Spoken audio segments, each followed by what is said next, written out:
Shalom Bapak Ibu dan Saudara yang terkasih dalam nama Tuhan kita Yesus Kristus.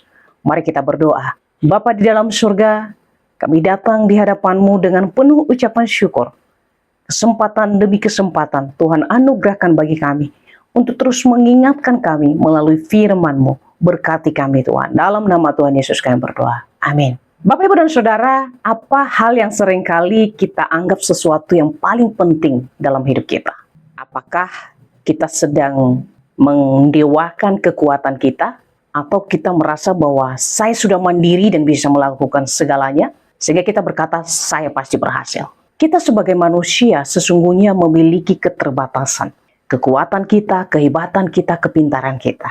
Apa yang kita anggap sesuatu yang paling berharga sehingga kita mendewakan itu, seringkali justru Tuhan membuat kita tidak berdaya. Karena kenapa? Kita punya keterbatasan. Sehebat apapun kita, sepintar apapun kita, sekaya apapun kita punya keterbatasan. Satu hal yang Bapak, Ibu, dan Saudara, dan saya sendiri kita harus ingat, keterbatasan manusia bukanlah sebuah kegagalan. Tetapi kalau kita merasa bahwa diri kita hebat, itu adalah sebuah kesombongan. Pada waktu kita gagal, pada waktu kita memiliki kekurangan, justru itu menjadi satu ruang bagi Allah. Kalau kita mengakui dengan kerendahan hati bahwa kita terbatas, maka disitulah Allah pasti bekerja. Mari kita lihat di dalam 2 Korintus pasal 12 ayat 9 berkata, "Tetapi jawab Tuhan kepadaku, cukuplah kasih karuniaku bagimu, sebab justru dalam kelemahanlah kuasaku menjadi sempurna. Sebab itu terlebih suka aku bermegah atas kelemahanku, supaya kuasa Kristus turun menaungi aku." Rasul Paulus bergumul dengan duri yang ada dalam dagingnya. Sebuah penderitaan fisik atau hambatan yang sangat berat. Ini tidak dicatat di dalam Alkitab. Tetapi Paulus mengatakan bahwa ada duri di dalam dirinya yang ia sendiri tidak tahu alasannya kenapa Tuhan menaruh duri itu. Meskipun Paulus telah berulang kali memohon agar kelemahan tersebut diangkat, Tuhan justru memberi jawaban yang sama, yang mengejutkan, bahwa kekuatan sejati tidak ditemukan dalam ketiadaan masalah, melainkan dalam kehadiran kasih karunia Tuhan.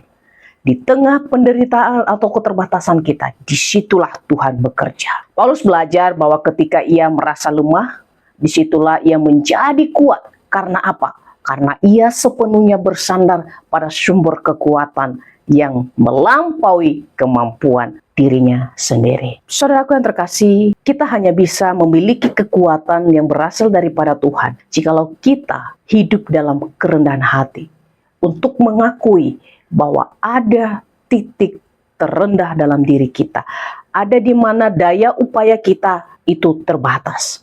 Kelemahan baik berupa kegagalan, keterbatasan fisik maupun tekanan mental seharusnya tidak dipandang sebagai kehinaan, melainkan sebagai kesempatan untuk melihat tangan Tuhan bekerja. Percayalah, sesuatu yang mustahil menurut logika kita, itu pasti mungkin terjadi bagi Tuhan. Dengan demikian, saudara, kelemahan kita adalah wadah bagi kemuliaan Tuhan untuk terpancar lebih terang.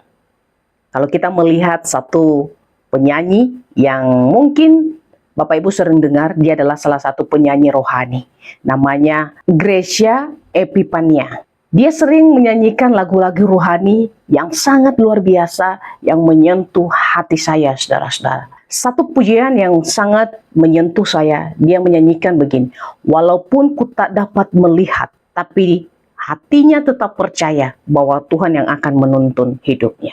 Secara pribadi saya pernah bertanya kepada Tuhan, kenapa Tuhan anak seperti ini Tuhan izinkan datang ke dalam dunia? Ternyata ada satu rencana yang luar biasa yang Tuhan taruh bagi dia. Di dalam kelemahannya adalah di bagian matanya, tapi itu tidak menjadi penghalang bagi Tuhan untuk menjadikan dia berkat. Lagu-lagu pujian yang dia nyanyikan, banyak orang yang terberkati, banyak orang yang merasakan kasih dan kebaikan Tuhan. Bagaimana dengan kita? Manusia yang normal, manusia yang memiliki tangan lengkap, kaki lengkap, suara bagus, talenta yang banyak, bisa bermain musik. Apa yang sudah kita lakukan untuk Tuhan? Atau justru kita masih berkata, Tuhan, saya masih memiliki kekurangan, saya tidak bisa bermain gitar, saya tidak bisa bermain keyboard. Tuhan, saya tidak bisa tersenyum dengan orang lain, saya tidak bisa berbagi dengan orang lain, saya tidak bisa ini Tuhan. Semua kita mengatakan saya tidak bisa, saya tidak bisa. Pada akhirnya yang terjadi adalah kita merasa minder atau bahkan kita iri dengan keberhasilan orang lain. Karena kita selalu melihat kelemahan kita tanpa tahu apa sebenarnya kelebihan kita. Satu kelebihan, satu talenta yang Tuhan beri, itu adalah anugerah Bapak Ibu dan Saudara. Saya percaya bahwa tidak ada manusia di dunia ini yang lahir tanpa talenta atau karunia yang Tuhan beri. Selalu ada karunia. Yang menjadi persoalannya adalah apakah kita tetap setia? Apakah kita menggunakan talenta itu dengan baik? Apakah kita mengembangkan talenta itu dengan baik? Atau justru kita selalu berkata, aku lemah Tuhan. Aku lemah Tuhan, aku nggak bisa berkata-kata. Ingatlah sekali lagi, pada waktu kita merasa lemah, ada kuasa Tuhan yang bekerja di situ. Bukan kuasa manusia, tapi kuasa Tuhan. Jelas dikatakan dalam bagian yang kita baca hari ini, bahwa cukuplah kasih karuniaku bagimu, sebab justru dalam kelemahan kuasaku menjadi sempurna. Puncak dari kuasa yang melampaui kekuatan manusia ini dinyatakan secara ajaib di dalam diri Tuhan kita Yesus. Kelemahan kita sebagai manusia adalah dosa, Bapak Ibu dan Saudara.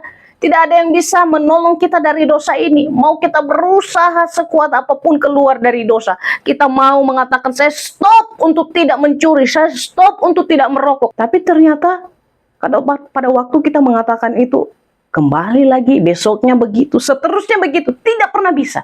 Tapi percayalah Bapak Ibu, jikalau ada anugerah Tuhan dan kasih-Nya yang sudah mengubah kehidupan kita, menjamah hati kita, maka kita akan keluar dari dosa. Dan itu hanya bisa dilakukan dalam iman kepada Kristus dan mengakui bahwa Dia adalah Tuhan dan Juru Selamat kita.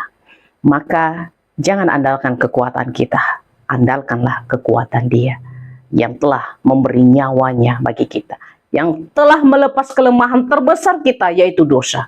Maka sekarang harusnya apapun kelemahan yang saat ini kita rasa ada, berserahlah dan datanglah kepada Dia. Kematian Yesus menghancurkan kuasa maut, sebuah pencapaian yang tidak akan pernah bisa diraih oleh manusia siapapun, sehebat apapun dia. Dan melalui kebangkitannya, Kristus membuktikan bahwa kasih karunia jauh lebih besar daripada segala bentuk kelemahan dan penderitaan kita di dunia ini. Mari kita berdoa. Bapa di dalam surga, di dalam Kristus kami bersyukur bahwa kelemahan-kelemahan kami boleh dipakai menjadi saluran berkat untuk menyenangkan hati Tuhan. Tolong kami, berikan kami kerendahan hati, kesadaran bahwa kami bukanlah siapa-siapa tanpa Tuhan. Dalam nama Tuhan Yesus kami berdoa. Amin.